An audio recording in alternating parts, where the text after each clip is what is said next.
పెళ్ళైన ఆడపిల్లకి పుట్టింటికి ఎప్పుడెప్పుడు వెళ్ళాలా అని చెప్పేసి అనిపిస్తూ ఉంటుంది కదా. పెళ్ళై ఎంత కాలమైనా పుట్టింటికి వెళ్తున్నామంటే అదో సంతోషం.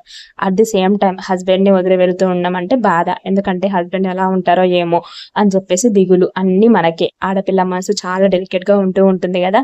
ఫైనల్లీ ఇన్ని రోజులకి మా పాపకు 10 days అయింది హాలిడేస్ వచ్చి. ఇంకా 10 days తర్వాత అమ్మ వాళ్ళ ఇంటికి అయితే బయలుదేరిపోయాను. ఇంకా ఇంటికి రాగానే అమ్మ అయితే అన్నం అలాగే పన్నీర్ కర్రీ చేసిందనమాట. మేము రాగానే అమ్మ మొహంలో వచ్చే సంతోషము ఎన్ని వేలు పెట్టినా కొనలేము. ఎందుకంటే ఒంటరిగా ఉంటుంది కదా. ఇంకా పిల్లలు వచ్చిరంటే చాలా సంతోషిస్తూ ఉంటుంది.